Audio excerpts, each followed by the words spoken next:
Yo, what's up, ELKS 1? Here's your week 1 recap and week 2 projections. As we're looking at it right now, we see what the high score is. JJ McPherson with a 194.3. Very impressive week 1 score. Assuming you're getting the $10. Nah. Heath got the same score on the other side, which is very weird. A 194.3 from both of you, and that's awesome for week 1. So I decided to just split it down the middle, give you both 750. Very, very impressive by JJ with a 194.3. I can't get over that, considering he had a little over 100 coming in the Monday, and we all saw what his team did on Monday night. So congratulations to JJ and your $7.50. I'll make sure to keep it for you. But we'll go to the matchups. We'll go to the quick box score, see what that's all about. Oh, yeah, here we go. Let's get this off my screen. As you all know, Austin did defeat Alex. I put it the other way, so congratulations to Austin, your first year in the league, and already got that first dub quickly. As you can tell, great play out of Johnson and Anderson for him. That's the key points. I know Alex's key point was, Alshon Jeffrey. We'll check out the benches. Alex's bench outscored Austin's, but, look at this. Austin still won with Dez's 1 and Damaris's 8. So Austin has as much reason to complain as Alex could. But still, strong points looking forward for both of you guys. Moving on to week 2. Congratulations, Austin, once again. We'll go to the JJ matchup. Obliterating Wayne Mills. 194 to 106. Pretty bad defeat. As you can tell from JJ's team, D'Angelo Spencer and Antonio Brown, Baldwin, and Derek Carr carried him to victory. Carried him to the high point total as well. Lord. High notes for, Wayne's team. Cam had a good game. Julio, questionable, but he ain't out yet with his ankle problems. And Jordy Nelson, his first game back, and he maintained to be healthy. We'll check out the benches. JJ didn't have much on his bench, but a bunch of zeros. Jamal Charles obviously placed it with Spencer Ware. Josh Gordon suspended. Steve Smith didn't do much. Marshawn Lynch. I didn't even realize this. He picked up Marshawn Lynch. There's rumor that he's going to come back. That's funny. Foster maintained to be healthy through week 1, so that's going to help JJ out in the long run. Wayne's team, Theo Riddick had a great game. That's about the only thing to talk about on his bench. Magnemite. But, yeah, great week for JJ. Looking forward. JJ's got a very good team. Wayne, he's got a pretty good team, too. Just didn't get good numbers. We'll go down to the Lisa and Rick matchup. Both putting up really good scores, 146 and 175. Yeah, Pikachu, sweetie. Both of them had the first and second best quarterbacks of the week. Lisa maintained, that's the third time. Lisa maintained the win even with a low AP. Like I said, Drew Brees and Brandon Cooks really carried. Ron Matthews had a good game. On Rick's side, Luck had a great game. Hod had a really good Monday night game. Julius Thomas for a tight end had a good game. Check out the bench. Yeah, look at this bench for all Rick. Had a bunch of people on the bench. Could have won the matchup if he starts the right people.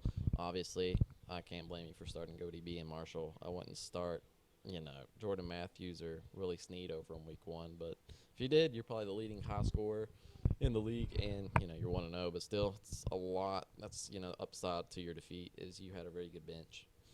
125 points on it. But congratulations to Lisa on going 1-0. We got Bo playing Cody. I know I matched this one up right with Bo getting the victory. Tyrod had a really bad game for Bo, but Shady had a good game, and A.J. Green had a fantastic game, 12 catches, 180 for a touchdown, pretty sure, including a 54-yard touchdown, which was a bonus. Got 14 points out of your kicker, which is nice. On Cody's side, plus points, Lamar Miller and Big Ben. Lamar Miller looked really good. Did he break the 100 mark? Yeah, he did, so that's very impressive. For his first game with Houston. A lot to look forward to now for Cody. Cody loses Keenan Allen for the year. We'll check out their bench, see what Cody's going to replace him with. Michael Crabtree is what it's looking like. Or Benjamin, considering that's who's on his team as well. But the waivers don't go through till tomorrow. So, what you want, sweetie?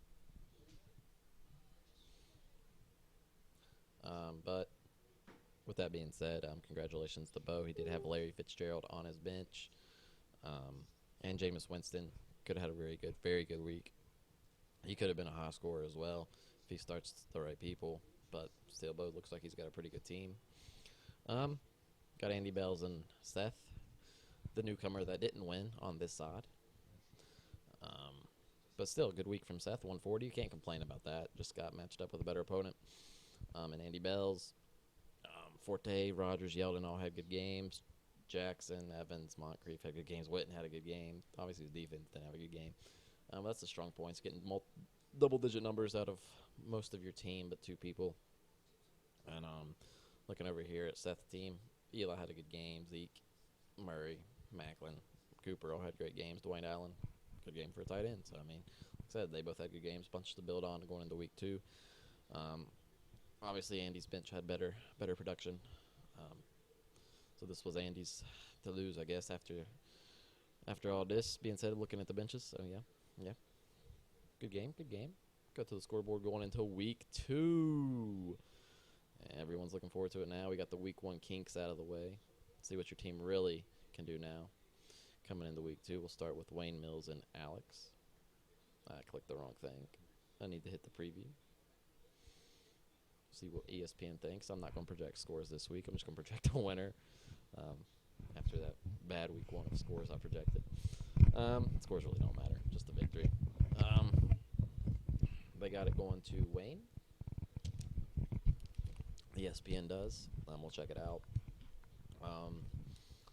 Depending on Julio Jones' status coming into week 2, I'll say it goes Wayne's way because Gurley's playing Seattle's D. And but Freeman needs to get back on track. Should against Oakland's defense, but we will definitely see T.Y. Hilton as well. Obviously, you might not start him. I mean, waivers haven't even went through yet. Playing Denver's D, but right now I will go in favor of Wayne. Then we'll go to the Rick Miller, JJ. Both had good weeks. Obviously, JJ having the better. Can't see their benches. Don't know who they're going to play. ESPN's got it a 1-point favorite to JJ. It's going to be hard considering, I mean, I'm not a fan of Eddie Lacy, but D'Angelo playing Cincinnati and Brown playing Cincinnati. I don't know, man. They're just so good. Spencer Ware playing Houston could have a big game. It's going to be close, though. I mean, ODB playing New Orleans, he could have a monster game. Tate could have a monster game.